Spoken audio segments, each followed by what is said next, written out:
Welcome to another Shamanic Coffee Hour. Try to do this at least once a week. I might do more frequent if there's a demand or if I don't know if the feeling strikes. I do, I enjoy these. Um, Not because I like to hear the sound of my own voice, but it does give people a chance to ask some questions, and I love more of that. And hey, good morning. And it it gives me a chance to communicate with people in a different channel. Yeah, good morning. Good morning. Hi. Um, my folks are joining. I'm drinking out of my J. I don't know if that looks backwards to you. It looks backwards to me. I think it's just how the video comes across. That it's basically a mirror. So this is my right hand, but it might look like my left hand.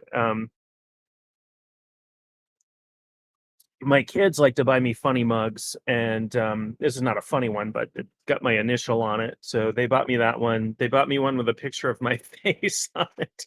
It's quite amusing. Um, and you know, they there's a couple others they bought me that are pretty funny that I enjoy drinking out of because it makes me think of my children.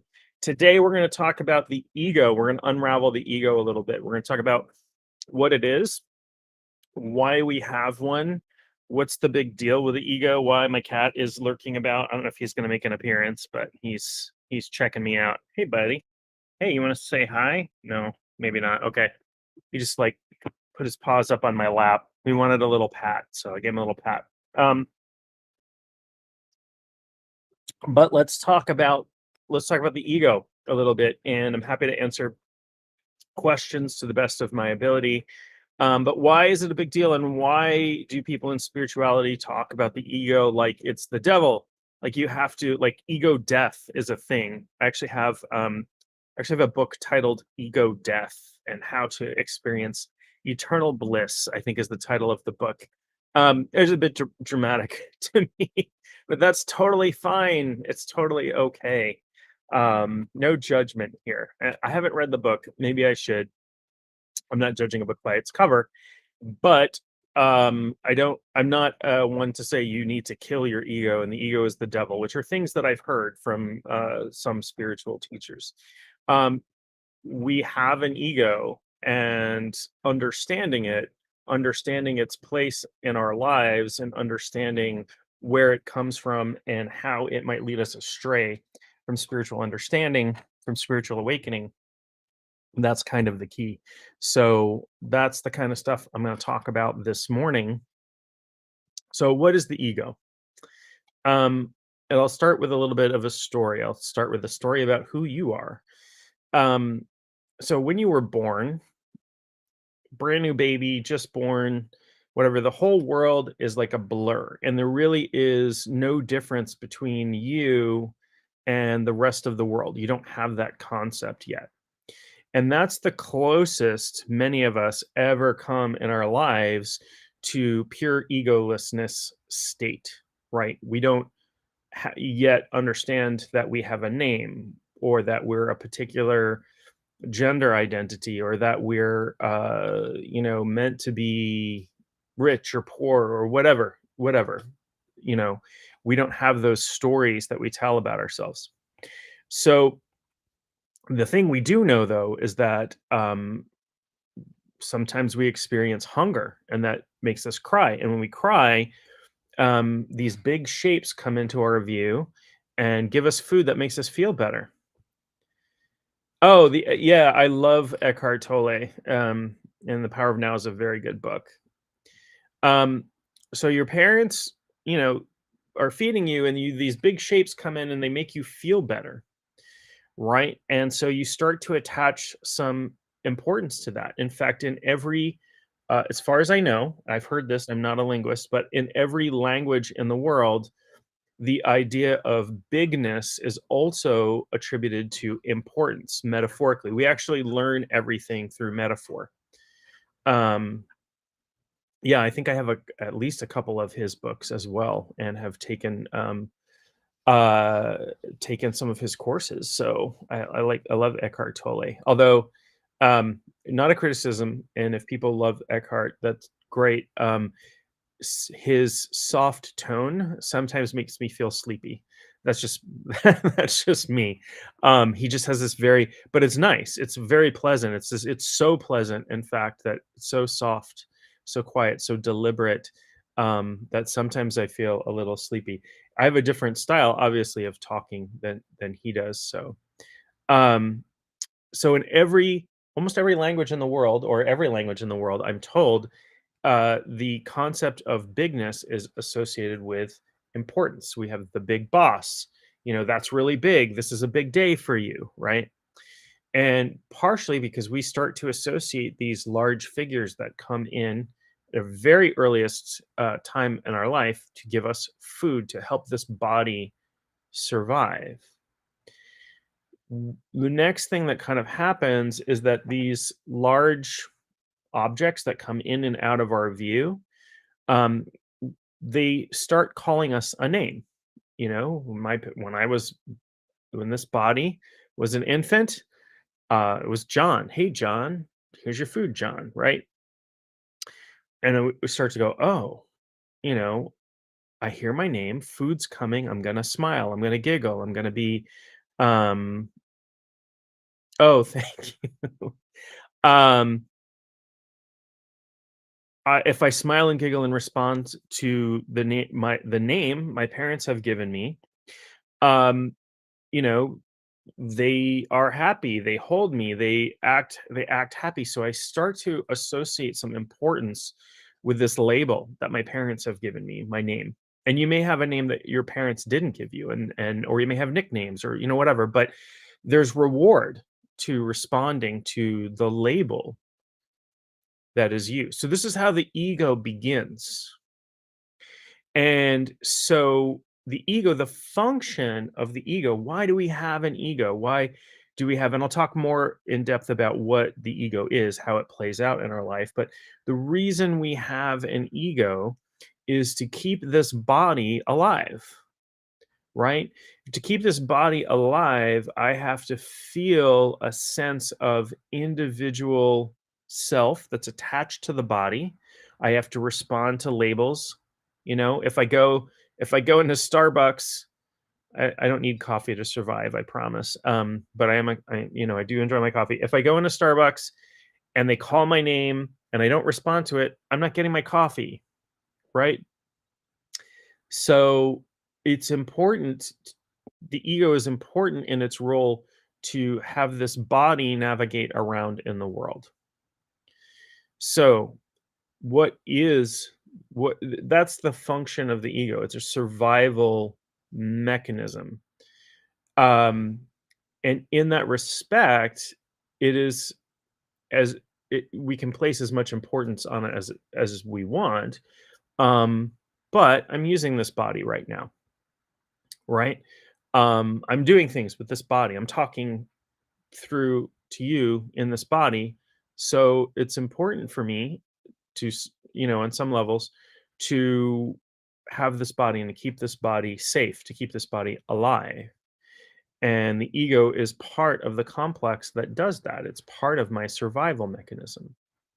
Human beings are also very tribal.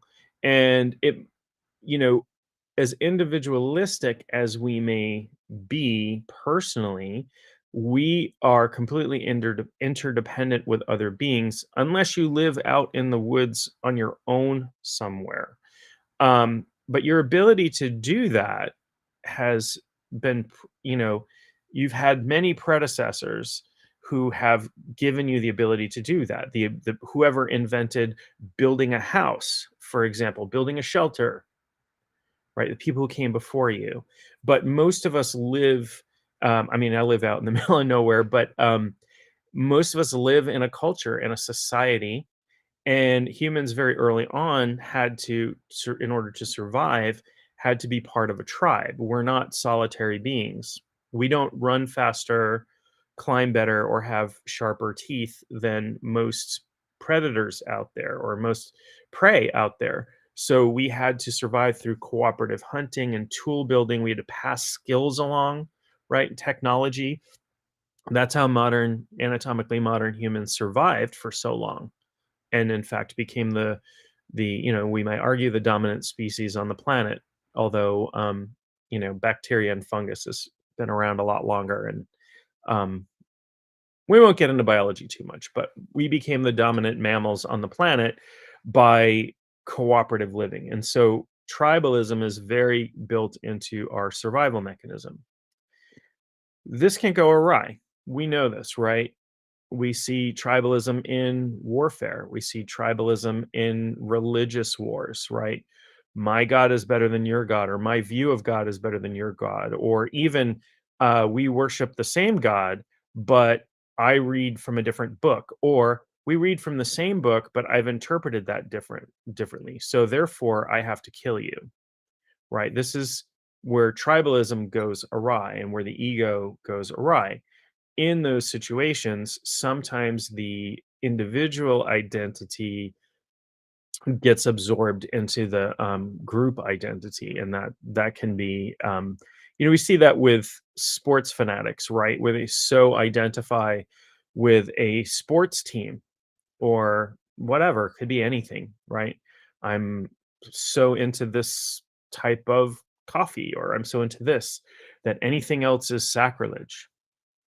This is where it goes awry for us. So again, the ego in itself is a tool, and tools are not necessarily good or bad. Right? I can have a hammer as a tool, and I can use that hammer to go out and volunteer for Habitat for Humanity and build houses build houses for the homeless, or build houses for families that need homes, and that's a good use of a hammer. But I can take that same hammer and I can go hit my neighbor over the head with it for playing his stereo too loud, right? The tool, the hammer, is not the thing. It's the use of it, and that's the thing with tools. Um, and the ego is a tool. The problem of the ego in spiritual development is we think the ego is who we are. And the ego is this complex of sometimes contradictory stories, labels, roles, ideas, beliefs, all of these things, and many of them are not true. And so the ego will have us believe a lot of untruths about ourselves. I have a name. I am called John, but in English, sometimes I say I am John, but I'm not that. I'm not the label, right? And if tomorrow I decided I'm Bob, then what happened to John? Did John die? Did John, whatever? Can get very confusing. And my children call me dad. My partner sometimes calls me, uh, sweetheart, or love, or whatever. So we have all these labels that people call us by, and we shift around. We're, again, a useful tool. We're role adaptive. I behave differently with my children than I do with my clients. I behave differently with my children than I do with my lover. Behave differently with, a stranger than I do with somebody that I've known for 30 years. Maybe. I'm pretty much, you get what you get with me, but we're role adaptive, and we jump into these different roles, these different personalities, these different personas. We play out different roles in our jobs, right? M- I have friends who are, college professors, and friends who are therapists, and my friends who are therapists don't want to be giving me therapy, nor would that be appropriate when we're having a conversation over drinks, or, sitting around a fire, right? We shift into these different personas, and we do it so effortlessly that we aren't necessarily even aware of the boundaries between these things. The boundaries are very fuzzy. Um, but the issue with the ego. There are several. One of the issues with the ego is it part of the complex is we believe we are this body, right? If I point to myself and say me, most of us will point to the center of our chest somewhere, which is interesting because many of us feel like we're existing in the middle of our head, right? Because our eyes are here and there's a sense of where the sense of I comes from that sometimes but here's a little exercise, here's a little meditation, and don't do this if you do it later if you're driving or something. Um Driving or striving, do this later, but um just repeat the word I silently so it's not, in your vocal cords. You're not moving your body to do this. Repeat it silently as softly as you can. Say I, I. And try to get a sense of where that's coming from. And if you're really tuned into that, you'll discover that there's not really a location for it. Like in the beginning, it might feel, oh, that's coming somewhere from the center of my head, that thought, really soft. I, your beingness, your awareness is watching that thought arise. Where is your safely parked today? That's good. Um, but you can do this anytime. And this is a really I don't know, this is a very powerful, in my experience, a very powerful meditation of pointing out who we really are. So um one of the so here's when I say something like it is a truth, like here's a spiritual truth, here's something that's true about the ego. I don't want you to necessarily believe me, but I want you to do what's called take it for checking, right? If I say something like, you're not the body, you are not your body, sounds interesting, right? Take it for checking. I'm not here to replace your ability to discern or reason or anything like that. As a spiritual teacher, there are enough people out there who are doing that. We'll put it that way. And you don't need that. You reflect as much divine wisdom as anybody else. Can I give you some pointers as to where you might find that within yourself? I hope so. That's kind of the point of what I'm talking about today. So you can do this really soft I. You can repeat this really soft I as a meditation and, close your eyes and without going into the body too much, just try to locate that. And what you'll find is the place from where that arises is not really doesn't really have a location. It's not really arising in the body. So if that's true, then how true is it that we are the body? If our most intimate thought about existence, about being, is not actually arising out of the body, it's coming out of our pure awareness, which is what we are at our core. So the gist of this is that the ego takes us out of our sense of pure awareness, which is who we are. Our ego our ego is a little bit of a lie that we tell to ourselves about who we actually are. And that's where it becomes problematic and whatever. And you don't have to kill the ego, destroy the ego, fight the ego. All these things feel very violent to me. Um, but what can be really helpful in spiritual awakening is starting to release the attachments to ego, start to unravel the attachment to ego. Can I play the part of dad when this body needs to be a parent? I can step into that. But underneath that, there is a sense that this body is not who I am. That label is not who I am. You know, underneath it all, I'm pure consciousness. So are my children. In fact, we are the same. pure consciousness. I realize that's, that's maybe out there a little bit, but the number of consciousnesses in the universe, in all of existence, is one, because awareness, consciousness, is infinite and timeless. And we're experiencing a little, most of us are experiencing a little bubble of that. Most of us are having the awareness, the experience of being a separate individual. And that's part of the role of the ego, to keep this body alive.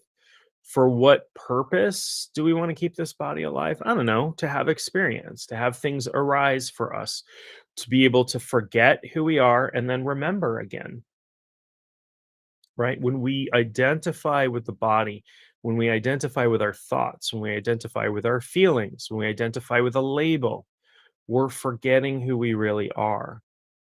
So it's fine to do that. It's fine to forget who you are for a while, but we want to get back to that. Or many of us want to get back to that. Maybe you don't, right?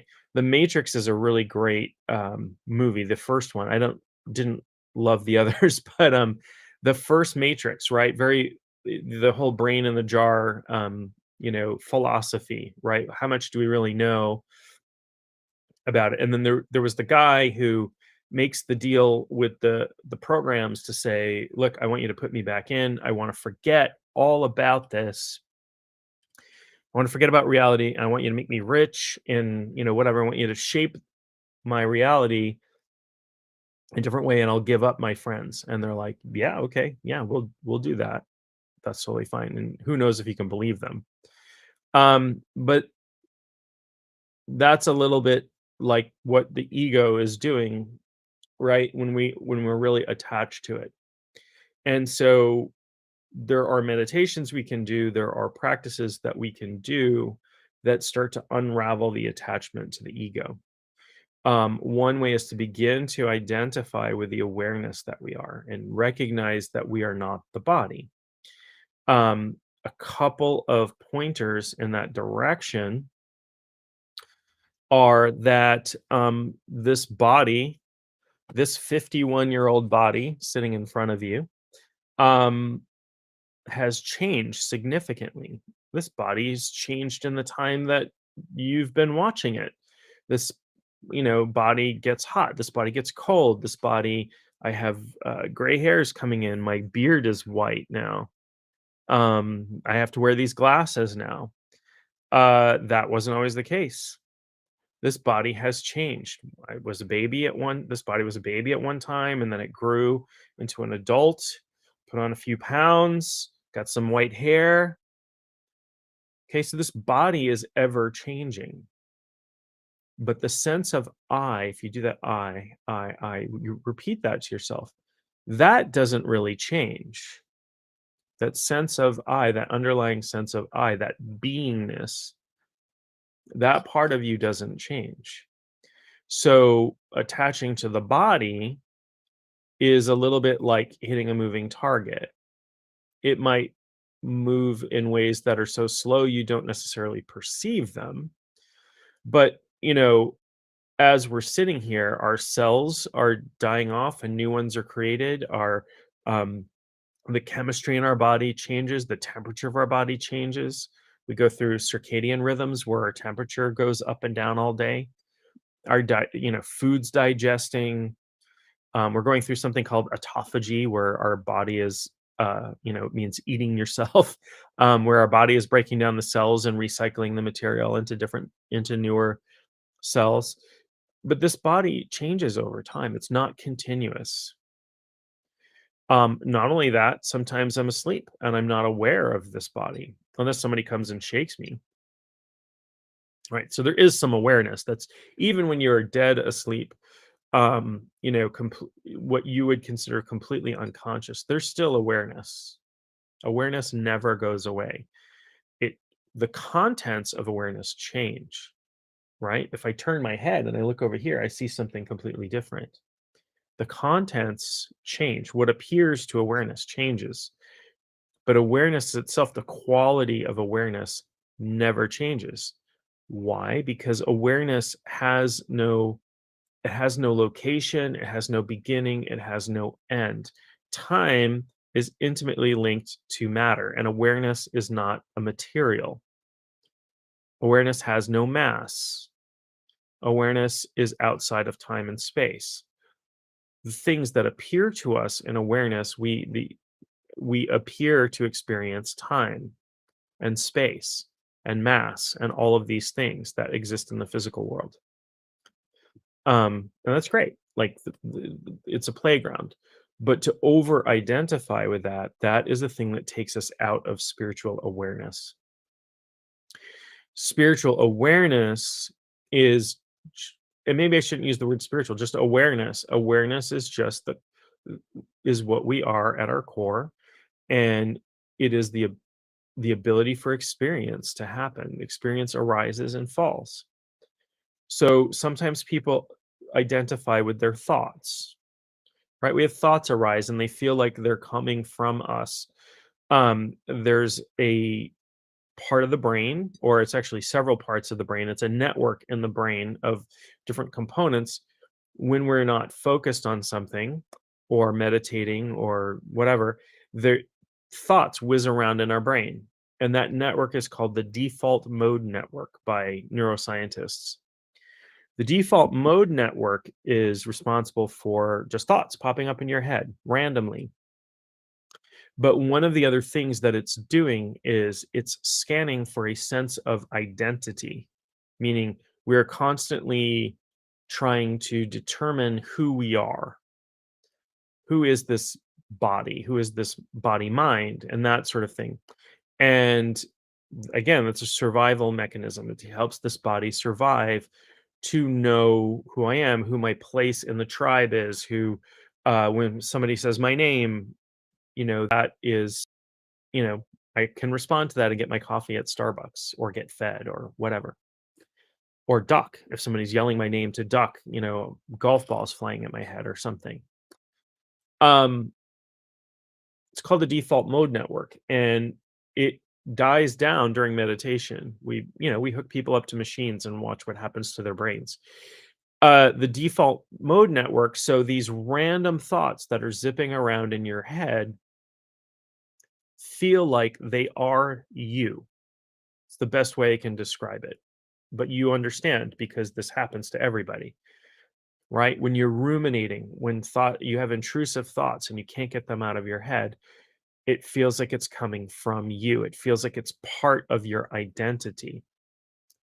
The problem with that is that thoughts come and thoughts go. You might have, I don't know, 60 thoughts a minute or more if your, mind is racing. Which one of those thoughts are you? How do we attach an identity to anyone, even if you have a thought that's repeating over and over again? Like that's going to change the second you do something else, right? So our thoughts are not who we are. We're aware of our thoughts. Our thoughts arise. We don't even, in rare circumstances where I say something like, silently repeat the word I, you have some influence over your thoughts. But when I say silently repeat the word I and some other thought, well, why would I do that? Or, whatever pops into your head, you are not choosing your thoughts. They're just arising. You're just aware of them. We also can influence the way we feel, but we don't necessarily choose that. If you've ever had an emotional reaction to something, that feeling arises. We might push it down or, welcome it or, get angry and make things worse. And, all of those things feel like they are us, but they're not. We are aware of them. They're arising. They're just experiences that are arising in awareness. And awareness is what we are. So the ego says, you are your name, you are your body, you are a role, you're your job, you are your income, you're upper middle class or lower working class or, whatever. We put you into little boxes. The ego is a series of little boxes that you live in. Got a box for your body. Identify as male, so that I fit in the mailbox, but do the mailbox, that's kind of funny. MALE, right? I fit in the man box. And what does that mean for me? What does that mean? Well, a lot of what that means is determined by culture, right? Because um, you know, our gender roles, people think that gender roles are carved in stone somewhere or part of our biology, but they're 100% cultural. We can tell this because different cultures have different gender roles. Just go somewhere else, go to a different culture and spend some time there and see how genders are different there than they are wherever it is you live. Gender roles are culturally enforced. Culture is like a group ego, right? It's like a group identity. And it's culture is a set of norms that are enforced by a group more or less, right? Norms can be things like values. Norms can be things like laws. Sometimes people write down, what you can do inside a culture. For example, in Iran right now, there are, um, protests and things about women covering their hair. Right, and you would not get that in the US because that culture is not the predominant culture, and it's not written into law and, all of those things. And in the US, we're having culture wars, manufactured by political factions to control people about, the rights of transgender people, the rights of children and women and all kinds of stuff. Um, that's all manufactured. It's manufactured intentionally. The powers that be. That's not. There is nothing in biology or science or written in stone or whatever that says you have to be a certain way. It's cultural rules. It's made up. Culture happens because of tribalism. I talked about tribalism earlier, right? In order to survive, we had to get along with each other. In order to get along with each other, we formed cohesive units or tribes. Later, civilizations and, on and on and on. We encode those things in religious doctrine, in law, um, in unspoken cultural rules, right?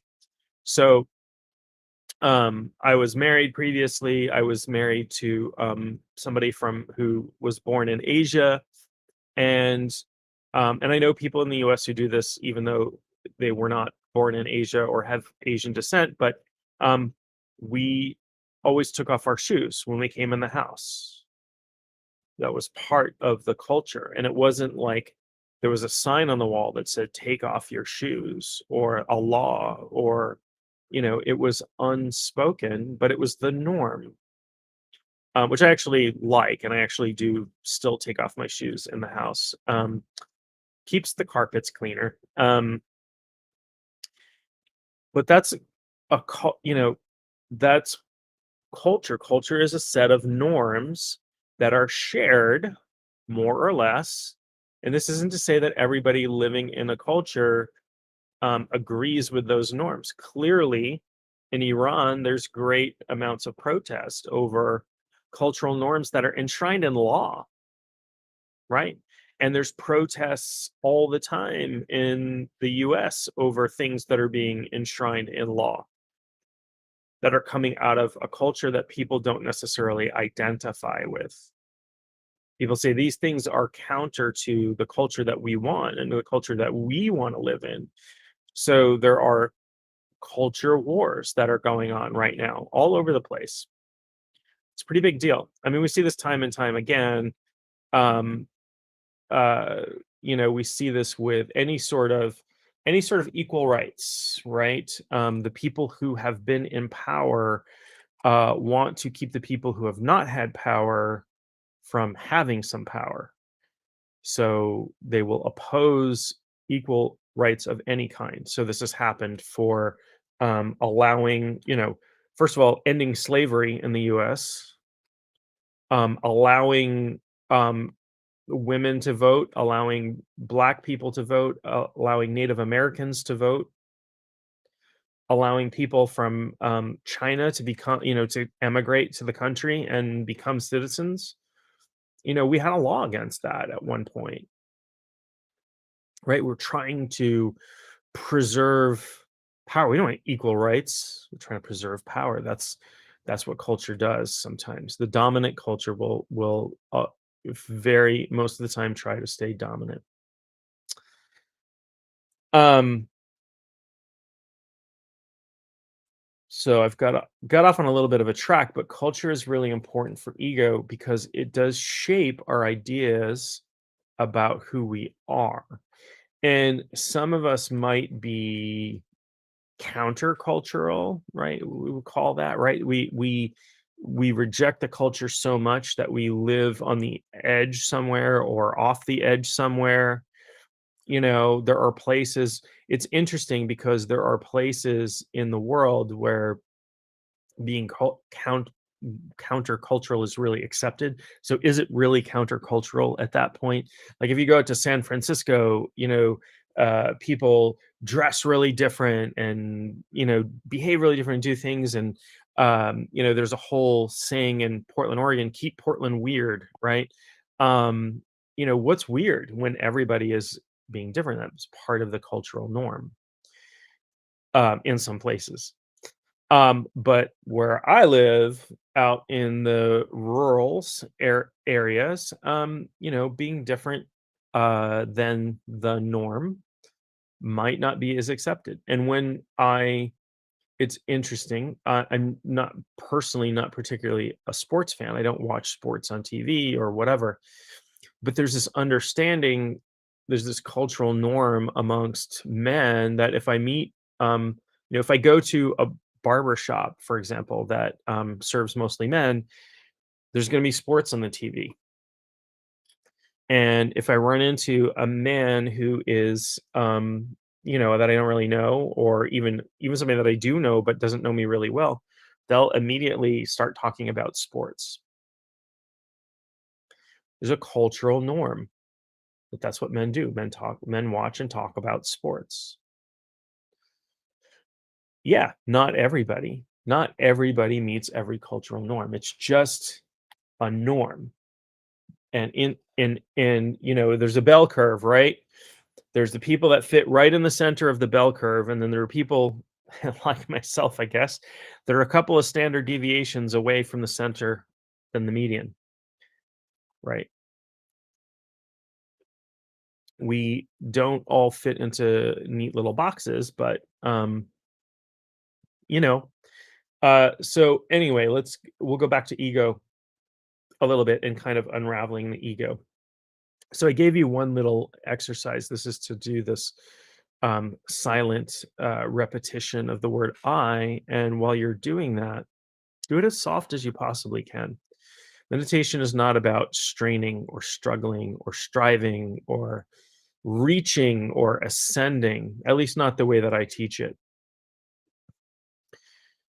I did a workshop recently, an online workshop recently, and it was an hour-long workshop, but we did 4 little meditations during that period of time, and a lot of that was around unraveling the grip of the ego on the feeling of what the self is. And a friend of mine joined in the workshop, and she's Buddhist. She meditates regularly. She used to go to um, Buddhist temple and meditate all the time, and it was important part of her practice.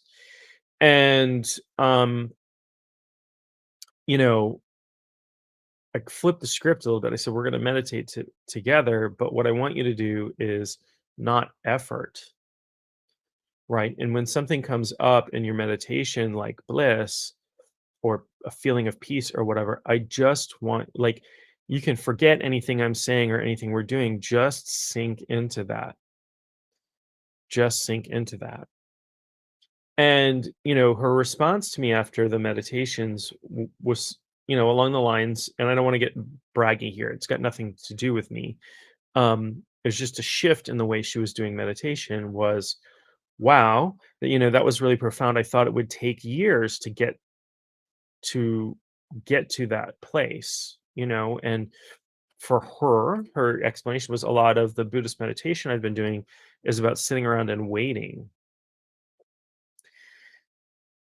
So really, I think my position is that spiritual awakening is right here, and most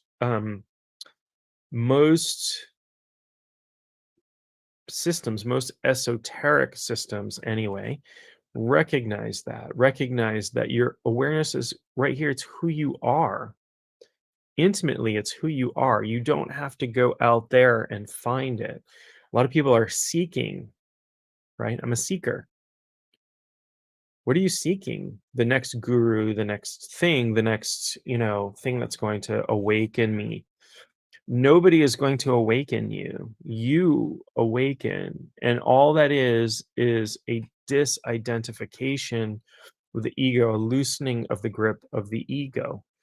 You don't have to kill the ego. You can still have it. You can still use it. You just know at a very foundational level that that's not who you are. You identify with pure awareness. It's very soft. It's very still. It's very peaceful. It's very blissful. And when you touch on any of that, of who you are, you just sink into it. Just stop efforting and sink into pure awareness. Now, will you lose touch with the body a little bit? Yeah. And for some of us, that this is the thing that keeps us in ego.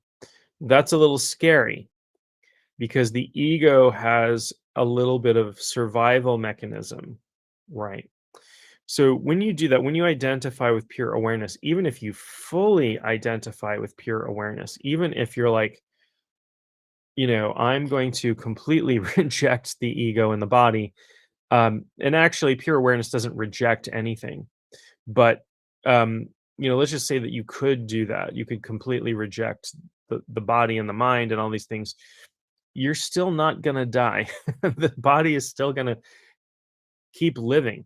The body has intelligence, the body has knowledge, the mind is still going to operate, although at a much different level, a much more peaceful, blissful level.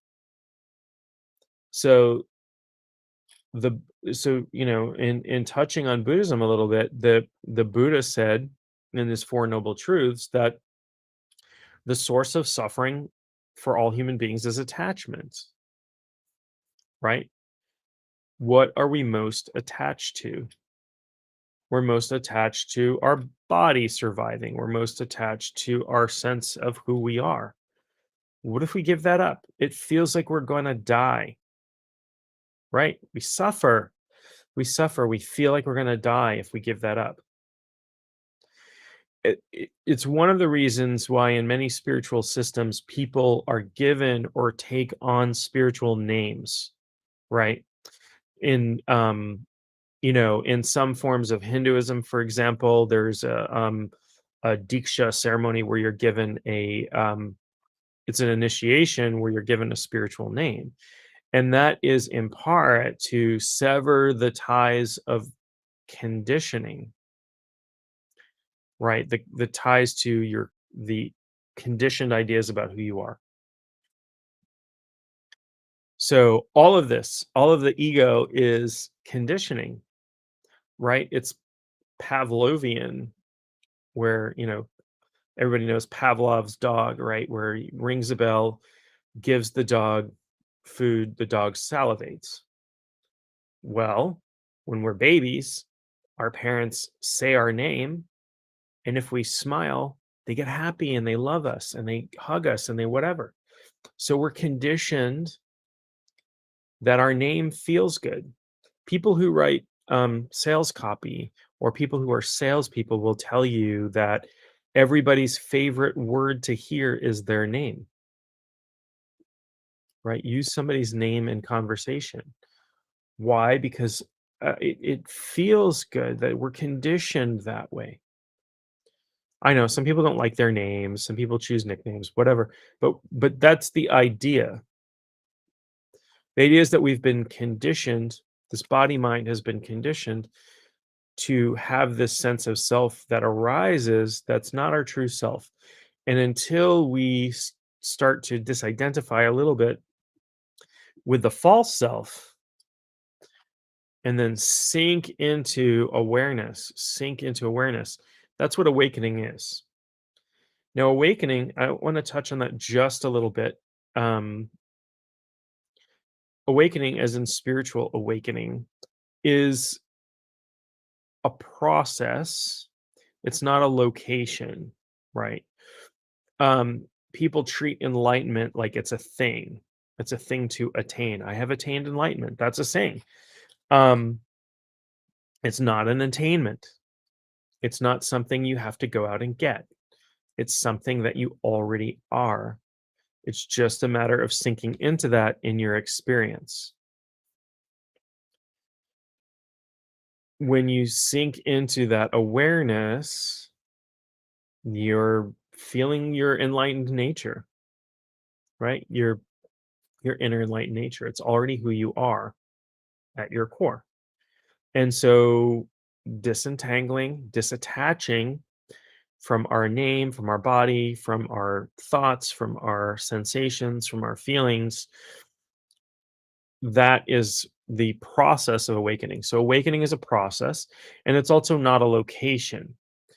Now, many spiritual systems and many spiritual teachers will tell you, once you have achieved or reached or experienced these 7 things or 9 things or 21 things, you have reached spiritual awakening. Um, that's great. It's something to know about and work towards, but there does not appear to be an end to spiritual awakening. So, for anybody who reaches these markers of spiritual awakening, there are people who go beyond those markers and people who go beyond the people who go beyond those markers. It's nice to me that there's a never ending process, that there's no end to the depth of bliss and peace that you can experience. Some strange things start to happen sometimes. Again, you can become detached. And this I don't mean to scare anybody because this sounds scary, but it's not. You can become completely detached from the body and just observe as the body mind goes about its business. It it feels non-volitional, like you're not choosing what the body does. The ego is going to scream about that. The ego is going to say, if you're not in control of what you're doing, you're going to go out and become a serial killer, or, you're going to run out into traffic and get run over. No, none of that's going to happen because the mind is still operating the body. You still have ethics. You still have, um,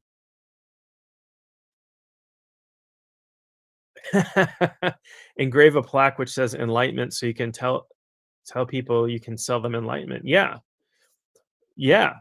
Right? I mean, you can hand somebody a certificate and say, "Congratulations, you've reached level 29 of enlightenment as it appears to X, Y, and Z." I don't know. I mean, there are, and I don't, not to insult any spiritual systems. It's not never my thing. And I'm very fond of many spiritual systems. I think there are truths and wonderful things to be found in all of them.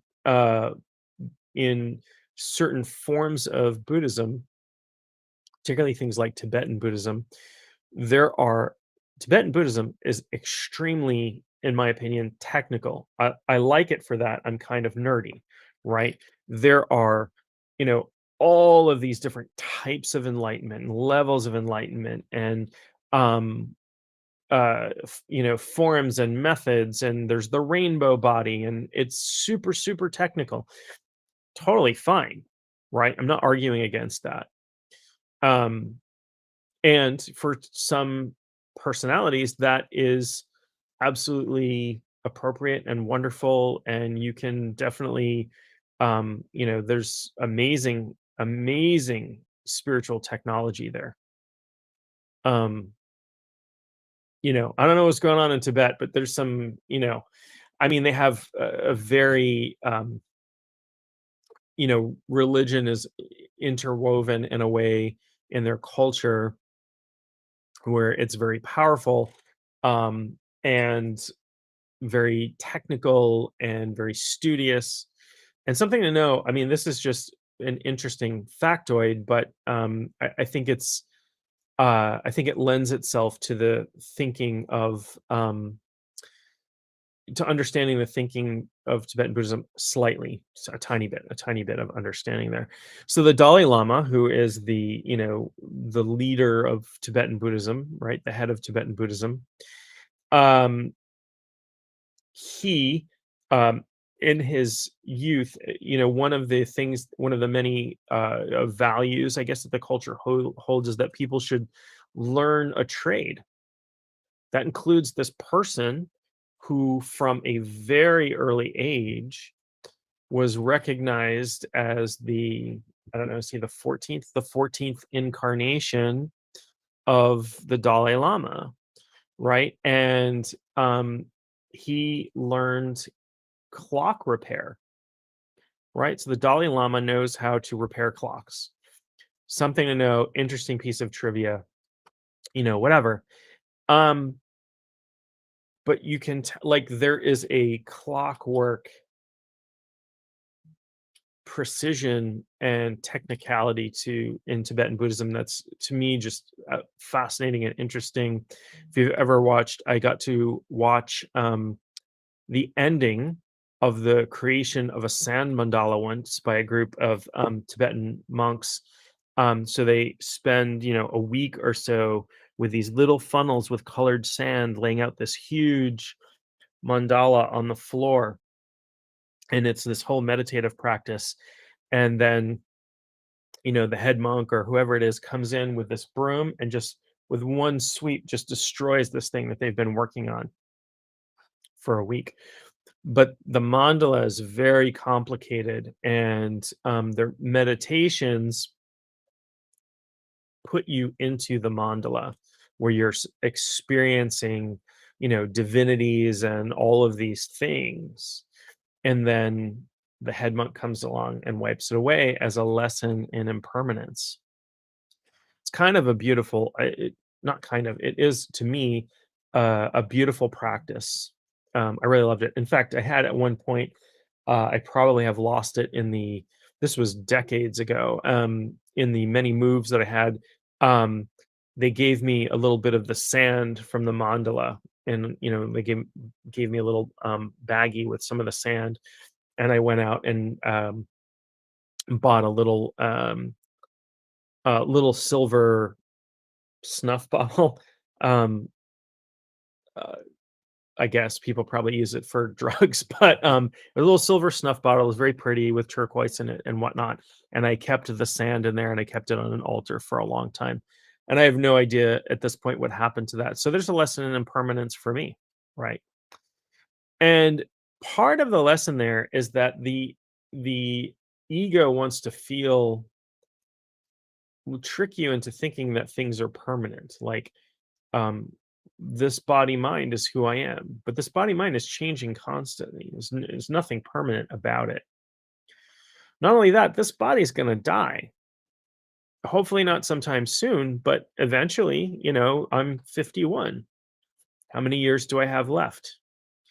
And there are these people now who are trying to third eye. Oh, T Long Lapsang Rampa. Yeah, very interesting stuff, right? Um, I find Tibetan Buddhism absolutely fascinating, and Nepali Buddhism. I'm studying, starting end of this month, doing a series of lessons with a Nepali shaman, which I think is very, very cool.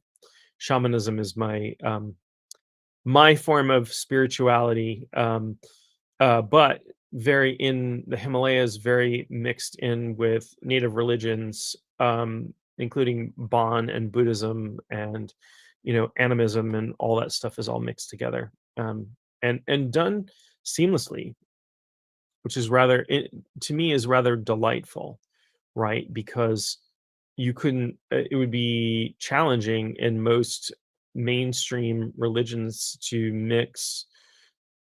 I mean, although there are a lot of there's a lot of mixture in mainstream religion, but some people might call it offensive if I were to call it out, and so I won't really talk about that too much. Um, but there are a lot of pagan practices that were adopted in, and there's a lot of hermetics and Kabbalah that got mixed into religious practices that are mainstream today that we think come from whenever. But they're if you look at them, you're like, oh, this is exactly like this. This is how does Christianity and Mithraism relate to each other, and how does how do these Abrahamic religions relate to Zoroastrianism? And there's a lot of stuff mixed in, but the ego of organized religion will tell you that no, this is pure teaching you know from God's mouth to our ears. Um, but yeah, there was a lot of and in very interesting, again, another piece of trivia, but the oldest known writing that they think mentions Jesus. So it's a bowl, it's a second century bowl discovered actually fairly recently by underwater archaeologists in Greece. Um, it actually mentions Christ and calls him a magician, but the word is I'm not going to try to pronounce it in Greece, but it actually means like sorcerer or necromancer. So, and that might be very shocking for people who are Christian to think, oh, Jesus wasn't a magician or a necromancer. Well, if you lived in ancient Greece, in which there was Christianity alongside of paganism, alongside of everything else, and growing up next to each other, and you hear stories about this powerful religious leader who raised people from the dead, and cast demons out of people, and turned water into wine and all of these things. You might call that person a sorcerer or a necromancer or whatever, and you might worship that person. um you know it's interesting stuff. Early Christianity had a lot of magic mixed into it. There were Gnostic sects that had books of spells and stuff like that that went on. A lot of that got obviously stamped out by inquisitions, and in fact, the very first crusade, the Albigensian Crusade, was to not to go after Muslims, but it was to stamp out rival Christian sects. So the the Christian not the original, but the Christian church of the time, the Catholic Christian church of the time, wanted to destroy competing Christian religions, and so sent armies in and killed off something like half the population of southern France. Um, Something we don't teach people necessarily, not in Sunday school, that's for sure. Um, anyway, big digression there. I'm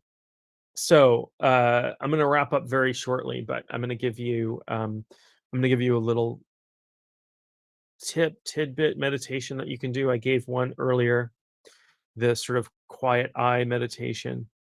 So, another meditation that I like a whole lot, for lessening the strength of the ego's hold over us is, you basically recite the following phrases. You say, I have a name, but so it's a recitation. You can do it in your head. I have a name, but I'm not my name. I have a body, but I am not the body. I have thoughts, but I am not my thoughts. I have feelings and sensations, but I am not my feelings and sensations. And you just sort of repeat that over and over again. And every once in a while, you throw in, if I'm not my body, and I'm not my thoughts, and I'm not my feelings and sensations, and I'm not my name, what am I? And then you pause and allow whatever experience arises to arise. You're not necessarily looking for a word or a phrase that might happen. But again, if a word or a phrase arises, that's a label. In fact, awareness is a label. When I say we are pure awareness, that's a label. It's just a pointer to what we are. But the tool I have to work with you right now in this venue is words. So I'm going to use words, and words are labels. As labels, they're imperfect and they aren't the thing, right? Again, the label John is not what I am. It's a label, it's a pointer. It's a pointer I may or may not respond to, but it's a pointer. Same thing as if, the word dog is not the dog who is, biting my arm, or it's that's different. The label is not the same as the thing. And it's important for us to start to see that. It seems obvious, or it might seem obvious, but we live in a world of words very often, and so we mistake the map for the territory, right? The label for the thing itself, right? And if you know, again, going back to the word dog, if you live in a place that doesn't, where English isn't the language, the word dog is not going to mean the same thing, or it might not mean anything. And we might be talking about the same animal. In French, they might say chien, and I don't know what it is. And I don't, oh, Hund in Swedish, or Hunden in German, and, or, in different languages, that label is different, but it's still the dog. We still experience the dog, but we have our labels. So we need to move beyond that a little bit. But so even when we talk about awakening or enlightenment or awareness, those are all labels. They're just pointers. So that's an important thing to me. That's an important thing to understand. All right. I am going to wrap up here. Thank you. I'm going to have a little sip of my coffee. It is coffee hour after all. I'm still drinking a Pete's medium roast. I believe this is Big Bang, is the type of meat. Again, it's a label for my coffee. I'm still drinking my coffee. Um, I'm not sure what I'm gonna talk about next time. If anybody has any, feel free to comment if there's anything you want me to talk about next time. I haven't chosen yet. But I think I talked about the shadow last time. I talked about the ego this time. Maybe I'll talk about awareness itself next time. I don't know. I haven't decided yet, but I will decide. And oh, you're very welcome. Thank you for joining me again. And it's nice to see some of the same people coming back and chatting with me. I appreciate that.